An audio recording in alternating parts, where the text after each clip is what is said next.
Hello friends, welcome back to my YouTube channel. ഇന്ന് ഞാനിവിടെ ഉണ്ടാക്കാൻ പോകുന്നത് ഒരു പുഡിംഗ് റെസിപ്പിയും അതുപോലെ തന്നെ അതേ ഇൻഗ്രീഡിയൻസ് വെച്ചിട്ട് ഒരു ഷെയ്ക്കുമാണ്. അത് നമ്മുടെ എല്ലാവരുടെയും വീട്ടിലുണ്ടാവുന്ന ഒരു ഐറ്റമാണ്. തേങ്ങയിൽ നിന്ന് കിട്ടുന്ന പൊങ്ങില്ലേ, അത് വെച്ചിട്ടാണ് കേട്ടോ ഇന്നത്തെ ഷെയ്ക്കും അതുപോലെ തന്നെ പുഡിങ്ങും.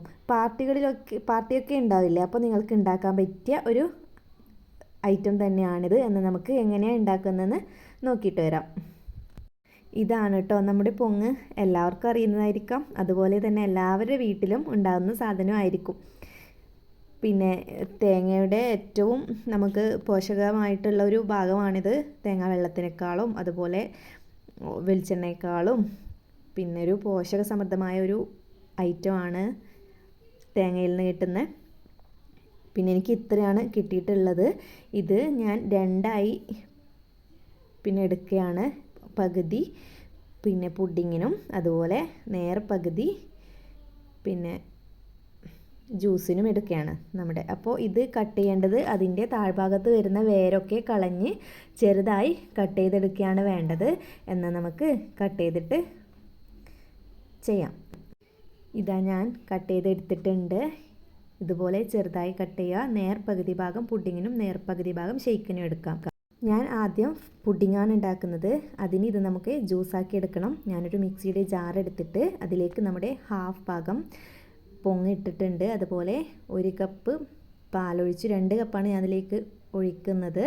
പുഡിങ്ങിന് വേണ്ടിയിട്ട് 1 കപ്പ് ഒഴിച്ചു. പിന്നെ മറ്റേ കപ്പ് ഒഴിച്ചിട്ടുണ്ട്. പിന്നെ നമുക്ക് വേണ്ടത് പഞ്ചസാരയാണ്. ഇതാദ്യം നമുക്കൊന്ന് ജ്യൂസാക്കിയിട്ട് വരാം. പിന്നെ നമുക്കതിലേക്ക് പഞ്ചസാരയും കൂടിയിട്ട് അടിക്കാം.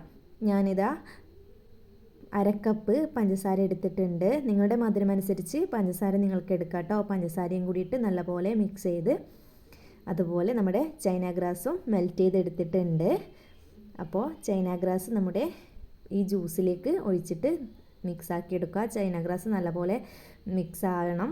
എൻ്റെത് മെൽറ്റാവൽ കുറഞ്ഞ് പോയിട്ടുണ്ട്. അപ്പോൾ ഞാൻ അതും കൂടി ജസ്റ്റ് ചെറിയ ഭാഗം മാത്രം അതിൻ്റെ ഒരു തരി ഉണ്ടായിരുന്നു. അത് ഞാൻ ഒന്നും കൂടി മിക്സിയിലിട്ട് ഒന്ന് ടോട്ടലി മിക്സ് ചെയ്ത് എടുത്ത്, അതായത് നിങ്ങൾ കാണുന്നില്ല തരി പോലെ അങ്ങനെ ഉണ്ടാകാൻ പാടില്ല കേട്ടോ. അപ്പോൾ എനിക്ക് അങ്ങനെ അബദ്ധം പറ്റീനി. ഞാനത് ടോട്ടലി മിക്സ് ചെയ്ത് കൊണ്ടുവന്നപ്പോൾ ഫുൾ ക്ലിയറായി കിട്ടി. ഇതാ ഇപ്പോൾ കംപ്ലീറ്റ് ലെവലായി കിട്ടിയിട്ടുണ്ട്. ഇനി ഞാനിത് ഒരു പുഡിംഗ് ട്രേയിലേക്ക് ഒഴിച്ചു കൊടുക്കുകയാണ്. ഇപ്പോൾ തന്നെ ടേസ്റ്റ് ചെയ്യുമ്പോൾ നല്ല ടേസ്റ്റാണ്. അപ്പോൾ ഇനി സെറ്റായി കഴിഞ്ഞ് ആ തണുപ്പോട് കൂടി കഴിക്കാൻ സൂപ്പറായിരിക്കും. പിന്നെ ഇത് കഴിക്കുമ്പോൾ എന്തിൻ്റെ പുഡിംഗ് ആണെന്ന് ഡൗട്ടായിരിക്കും എല്ലാവർക്കും. അപ്പോൾ ഇനി ഇത് സെറ്റാവാൻ വെക്കാം. ഒരു 1/4 ഭാഗം സെറ്റായി കഴിഞ്ഞാൽ ഞാൻ ഗാർണിഷ് ചെയ്യുകയാണ്. ഗാർണിഷ് ചെയ്യാൻ നമുക്ക് തേങ്ങയുടെ പീസാണ് ഞാൻ എടുത്തത്. ഒരു ഗ്രേറ്റർ എടുക്കുക. ഗ്രേറ്ററിൽ ചെറിയൊരു പീസ് തേങ്ങ എടുത്തിട്ട് അതിൽ ചോപ്പ് ചെയ്യുകയാണ്.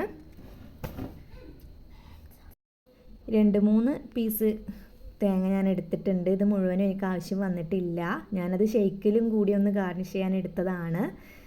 അപ്പോൾ ഞാനത് മുഴുവനായി ഗ്രേറ്റ് ചെയ്തിട്ടുണ്ട്. ഗ്രേറ്റ് ചെയ്തിട്ട് തേങ്ങയാണോ എന്ന് ഡൗട്ടാണ് എനിക്ക്. അത്രയും നല്ല രസമുണ്ട് കാണാൻ. അപ്പോൾ ഇതൊന്ന് നമുക്ക് ഫുൾ ഗ്രേറ്റ് ചെയ്തെടുത്തിട്ട് ഒന്ന് ജസ്റ്റ് ഒന്ന് റോസ്റ്റ് ചെയ്തെടുക്കണം. ഞാനിതാ ഫുള്ള് ഗ്രേറ്റ് ചെയ്തെടുത്തു. നോക്കൂ, കാണുന്നില്ലേ, നല്ല രസമില്ലേ കാണാൻ. തേങ്ങ പോലെയൊന്നും ഇല്ല, വേറെന്തോ പോലെ ഉണ്ട് കാണുമ്പോൾ. ഇതുപോലെ ഗ്രേറ്റ് ചെയ്തെടുത്ത് ഒന്ന് ഫ്രൈ ചെയ്യാൻ പോവുകയാണ്. ഫ്രൈ ചെയ്യുമ്പോൾ ഫ്ലെയിം നല്ല പോലെ കുറച്ച് വെക്കേണ്ടതാണ്, പെട്ടെന്ന് കരിഞ്ഞു പോകും. ഞാൻ ഇവിടെ ഒരു ഫ്രൈ പാൻ വെച്ചിട്ടുണ്ട്. തേങ്ങ അതിലേക്ക് ഇട്ട് കൊടുക്കാം.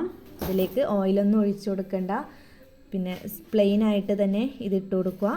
ഇതിലേക്ക് പെട്ടെന്ന് കളർ ചേഞ്ചായി കിട്ടാനായിട്ട് ഞാൻ ഒരല്പം പഞ്ചസാര ഇതിലേക്ക് ഇട്ട് കൊടുക്കുന്നുണ്ട്. പഞ്ചസാര ഇട്ട് കൊടുത്താൽ നമുക്ക് പെട്ടെന്ന് തന്നെ കളർ ചേഞ്ചായി കിട്ടും. അതുപോലെ ഫ്ലെയിം കുറച്ച് തന്നെ വെക്കുക, അല്ലെങ്കിൽ കരിഞ്ഞു പോകും നമ്മുടെ പഞ്ചസാര ഇട്ടതുകൊണ്ട്. അപ്പോൾ നല്ലപോലെ ഒന്ന് ഗോൾഡൻ കളറാകുന്നവരെ ഒന്ന് ഇളക്കിക്കൊണ്ടേയിരിക്കണം. പിന്നെ നമുക്ക് അത് നമുക്ക് ഫ്രൈ ആയി കിട്ടിയിട്ടുണ്ട്. നോക്കൂ, കാണാൻ നല്ല രസമല്ലേ? അതുപോലെ ഒന്ന് വായിലിട്ട് നോക്കിയേ, കോക്കനട്ട് ഫ്രൈ ചെയ്ത പോലെയേ ഇല്ല, നല്ല ടേസ്റ്റ് ഉണ്ട്. ഇത് ഇങ്ങനെ ഫ്രീ ആയിട്ട് കഴിക്കുമ്പോൾ തന്നെ നല്ല ടേസ്റ്റ് ഉണ്ട്. അപ്പോൾ നമുക്ക് നമ്മുടെ പുഡിങ് സെറ്റായി നോക്കിയിട്ട് ഇത് മേലെ പുഡിങ്ങിൻ്റെ മേലെ കൂടി ഒന്ന് ഗാർണിഷ് ചെയ്ത് കൊടുക്കാം.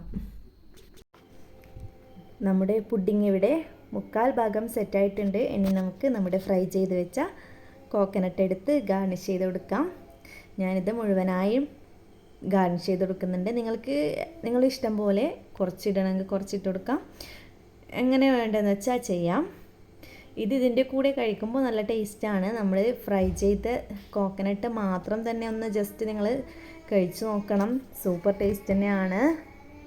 ഞാനിതാ മുഴുവനായിട്ട് കൊടുത്തിട്ടുണ്ട്. ഇനി നമുക്ക് നമ്മുടെ അടുത്ത റെസിപ്പിയിലേക്ക് പോകാം. നമ്മുടെ ജ്യൂസാണ് ഇനി ഉണ്ടാക്കാൻ പോകുന്നത്. ജ്യൂസും ഇതുപോലെ തന്നെ മിക്സിയിൽ എല്ലാം കൂടി അടിച്ചിട്ടാണ് എടുക്കുന്നത്. മിക്സിയിൽ ജാർ എടുത്തിട്ട് ബാക്കിയുള്ള പൊങ്ങ് മുഴുവൻ അതിലിട്ട് കൊടുത്ത്, അതുപോലെ 1 കപ്പ് പാല്, 1/4 കപ്പ് പഞ്ചസാര, പിന്നെ ഞാൻ ഒരു ഗ്ലാസ് മാത്രമാണ് ഉണ്ടാക്കുന്നത്. അതിൻ്റെ അളവാണ് ഞാൻ ഇവിടെ പറയുന്നത്. കൂടുതൽ നിങ്ങൾ ഉണ്ടാക്കുന്നെങ്കിൽ കൂടുതൽ നിങ്ങൾക്ക് ഞാൻ ഈ പറയുന്നതിനനുസരിച്ച് അധികമായി എടുക്കാം. അതുപോലെ ഞാൻ പാൽ ഇതിലേക്ക് ഒഴിച്ചു കൊടുത്തു, അതുപോലെ പഞ്ചസാരയും. അതുപോലെ 1 ഗ്ലാസ് പാലായതുകൊണ്ട് ഞാൻ 1 ടേബിൾ സ്പൂൺ കണ്ടൻസ് മിൽക്ക് ഒഴിക്കുന്നുണ്ട്. പിന്നെ ഷുഗറും അതുപോലെ നിങ്ങൾ നോക്കിയിട്ട് ആഡ് ചെയ്ത് കൊടുക്കുക നിങ്ങളുടെ ഇഷ്ടത്തിനനുസരിച്ച്. പിന്നെ വേണ്ടത് ഒരു 10 അണ്ടിപ്പരിപ്പാണ്, നിങ്ങൾക്ക് കൂടുതലിടാം. അണ്ടിപ്പരിപ്പും കൂടി ഇട്ട് ഫുള്ളൊന്ന് മിക്സ് ചെയ്തിട്ട് വരാം. നമ്മുടെ ഷേക്കും ഇവിടെ റെഡി ആയിട്ടുണ്ട്. കട്ടപ്പാൽ നിങ്ങൾക്ക് വേണമെങ്കിൽ എടുക്കാം കേട്ടോ. ഞാൻ തണുപ്പ് ഒഴിവാക്കാനായിട്ട് ഞാൻ എടുത്തതേ ഉള്ളൂ. കട്ടപ്പാലും നിങ്ങളുടെ ഇഷ്ടത്തിനനുസരിച്ച് എടുക്കാവുന്നതാണ്. അപ്പോൾ നമ്മുടെ 2 റെസിപ്പിയും ഇവിടെ റെഡി ആയിട്ടുണ്ട്. അതുപോലെ നമ്മുടെ ഷേക്കിൻ്റെ മുകളിലേക്കും ഞാൻ കുറച്ച് ഇട്ട് കൊടുത്തിട്ടുണ്ട്. അതും ഓപ്ഷനിലാണ്. അത് ഫ്രൈ ചെയ്തത് ഉള്ളത് കൊണ്ട് ഞാനൊരു ഫോട്ടോ എടുക്കുന്നതിനൊരു ഭംഗിക്ക് വേണ്ടി ഞാൻ ഇട്ട് കൊടുത്തതാണ്.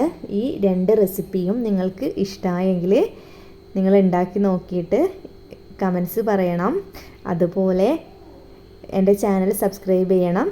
ഇനി വേറൊരു വീഡിയോയുമായി കാണുന്നത് വരെ എല്ലാവരോടും ബായ്.